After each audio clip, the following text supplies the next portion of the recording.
solution consistent with international law is for this illegal occupation to come to an immediate, unconditional, and total end.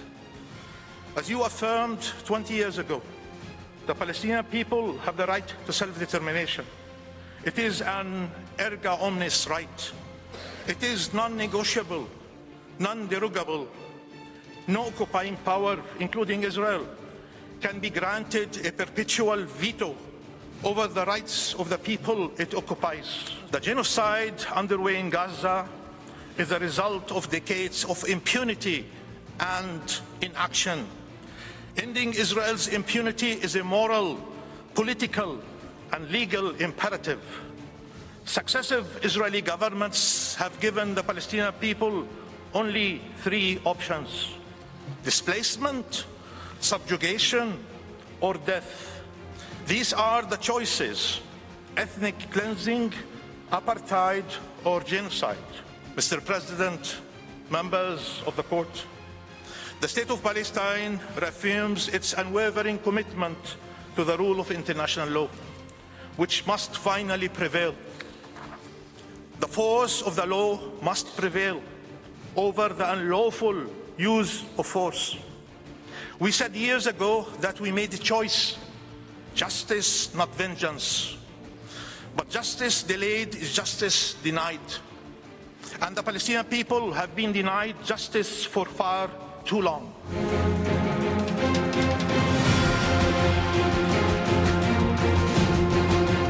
אני רוצה לומר לך כאן שהדברים שאמר נשיא ברזיל לולה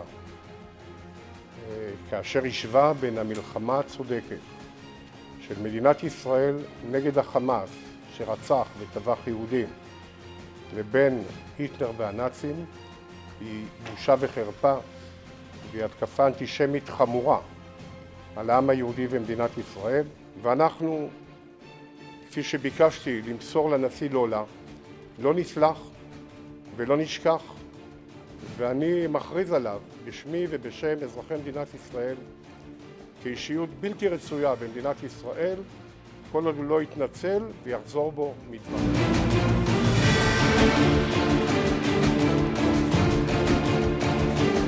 The most important thing would be that Hamas would lay down its weapons. In a situation where this is not the case yet, I made very clear that Israel has the right of self-defense but has to comply with international humanitarian law. And in a situation where over 1 million people went down to the south of Gaza because the IDF told them so, they cannot just disappear in the sky, and therefore it needs protection for those people, it needs humanitarian protection.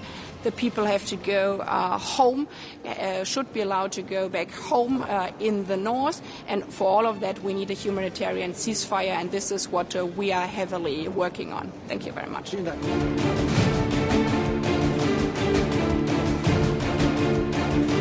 When will Israel's decades-long impunity for widespread and systematic human rights violations and violations of peremptory norms of international law end, if not now? Over the past 136 days, the world has watched in horror daily the relentless attacks on Gaza, the ferocity and violence of Israel's latest military campaign against Gaza, and its flouting of international law, including an order of this court, which was handed down on 26 January 2024, is the clearest indication that Israel considers itself unrestrained in its actions against Palestinians. We as South Africans sense, see, hear and feel to our core the inhumane discriminatory policies and practices of the Israeli regime as an even more extreme form of the apartheid that was institutionalized against black people in my country. It is clear that Israel has turned the temporary nature of the occupation into a permanent situation, in violation of the Palestinian right to self-determination. It has done this through its illegal settlement enterprise, which now consists of an estimated 700,000 settlers, an increase of 235% since the Oslo Peace Accords, and of 165% since the war opinion.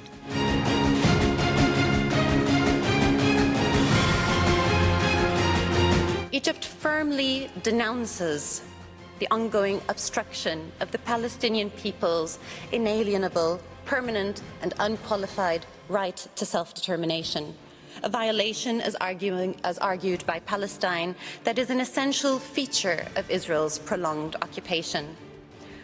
One only needs to look at Israel's vicious wholesale destruction of Gaza today after years of imposing the medieval methods of siege and blockade to realize the extent of Israel's transgression of this principle. For how much longer do the Palestinian people need to wait before they are able to exercise their legitimate rights under international law? For how much longer will the United Nations continue to manage the humanitarian impacts of Israeli violations without addressing their root cause? History will judge us for how we respond today.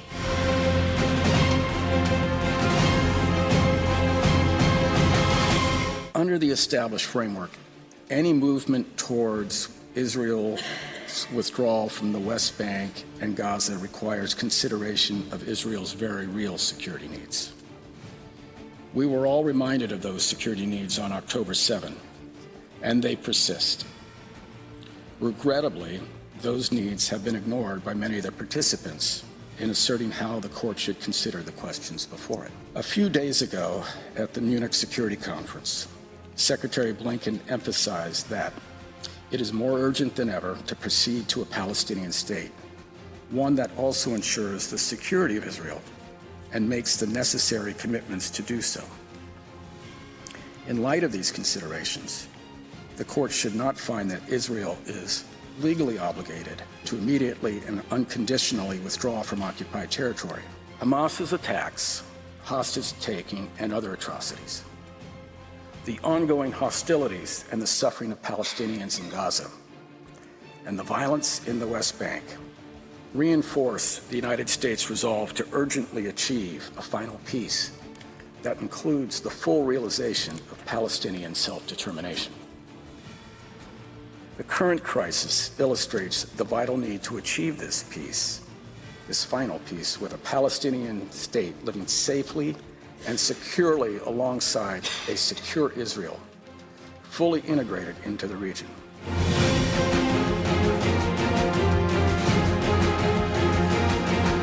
In the present proceedings, the court will be right to conclude that Israel's violations result in Israel's duty to comply with the obligations it had breached, to put an end to its ongoing violations, and to provide reparation for the damage caused. This means, first and foremost, that Israel is under an international legal obligation to respect the right of the Palestinian people to self-determination and to stop all settlement activities in the occupied territory. Importantly, as stressed in Resolution 2334, the settlements are dangerously imperiling the viability of the two-state solution based on the 1967 lines. They are thus also violating the right of the Palestinian people to self-determination.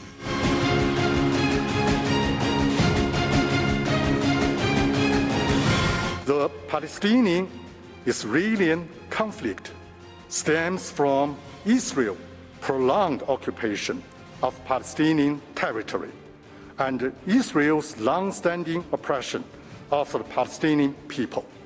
The Palestinian people fight against Israeli oppression and their struggle for completing establishment of an independent state on the occupied territory are essentially just actions for restoring their legitimate rights. The right to self-determination served as precise legal foundation for their struggle. 57 years have passed since Israel began its occupation of the OPT. Regardless of the duration of the occupation, the unlawful nature of the occupation and the sovereignty over the occupied territories remain unchanged. Mr. President, justice has been long delayed, but it must not be denied. The settlement of the question of Palestine requires mutual efforts from Palestine and Israel, along with the joint efforts of the international community.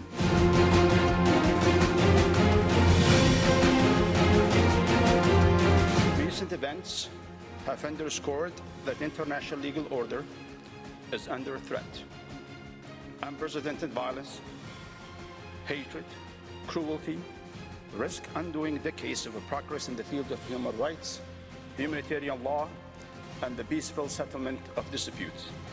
Indeed, there is growing perception in some quarters of the that international law applies to some, but not to others. That some people are seen as deserving of security, freedom, and self-determination, but others are not. Some children are deemed worthy of the law's protection, but others are killed in their thousands. Indeed, Israel's genocidal war on the people of Gaza has shown that the situation in Palestine is the most pressing threat to international peace and security. As Secretary General Guterres emphasized, recent events did not occur in a vacuum. Rather, they grew out of Israel's illegal 57-year occupation of the Palestinian territories. Israel has denied the Palestinian people's right to self-determination. It has ethnically cleansed and colonized Palestinians' lands. Furthermore, it has implemented an apartheid regime. That's to say, a regime of systematic racial oppression and discrimination established with the intent to maintain the domination of Jewish Israelis over Palestinians. Mr. President, members of the court, the people of the world are looking at you. We are confident that you will seize this historic opportunity to finally bring to an end a century of injustice against the Palestinian people.